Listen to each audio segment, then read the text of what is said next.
On the 20th of February this year, I watched in disbelief as the Russian military commenced its attack on Ukraine. We saw the terror unfold, people's lives and homes being torn apart, and I wanted to do something to help. On the 24th of March, with a good friend Simon, we flew out to Slovakia. Our mission, 2 guys, 1 van, and 10,000 in gift aid. What we get to see over the next days would become memories that will remain with us forever. Pain, loss, emptiness, but also compassion, kindness and care. We quickly learnt that in our van we had food, personal goods. We could talk to the refugees and give them a warm hug, but none of this would replace the empty void many felt as their homes and families had been ripped apart. We met with Veronica and her team in Bratislava. We saw them stock the shells in the drop-in centre, but only if aid arrived that day.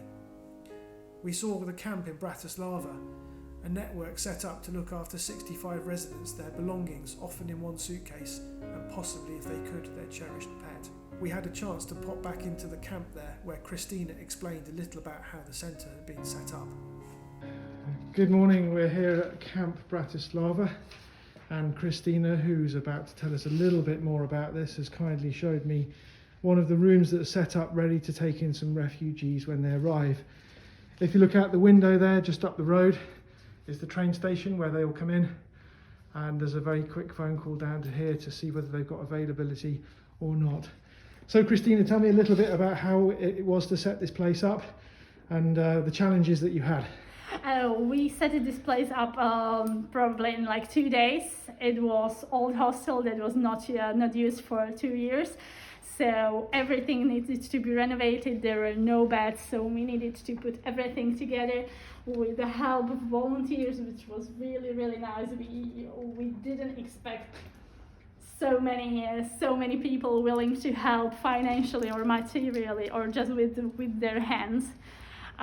It's really great to see how all of the people come together for the great cause.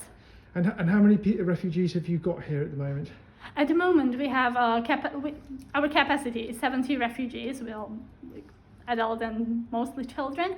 At the moment, we have around 50 refugees in here, staying probably for a week, maybe for 2 weeks. Some of them are just passing by, so staying for 1 or 2 nights and going abroad to be connected with their family, living, for example, in Germany, France, the UK.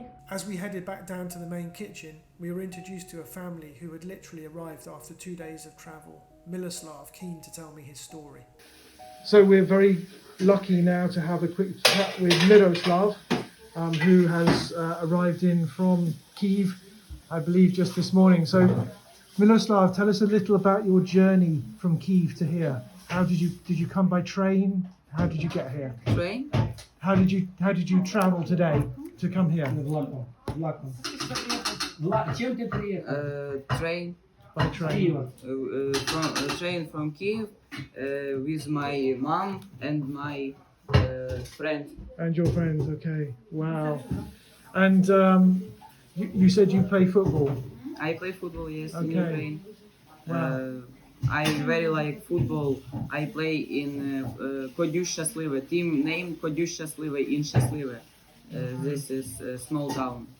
Okay. I'm studying in Shaslive, this small town. My team in Shaslive, and this all. Okay.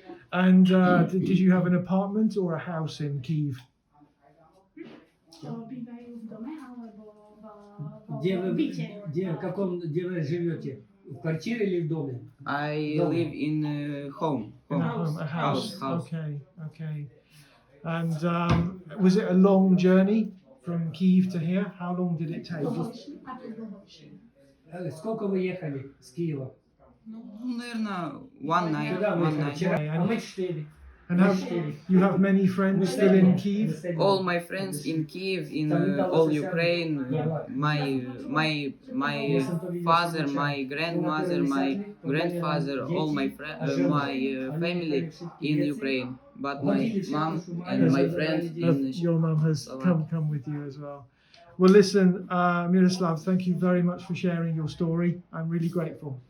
On we went to the monastery in Pruskay.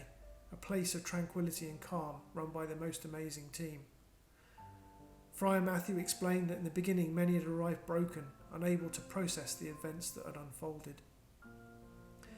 Over in Žilina, we saw the reality of housing many who had fled their country, an office block kindly given over by its owner, filled with beds, split up with fabric walls to fashion family rooms.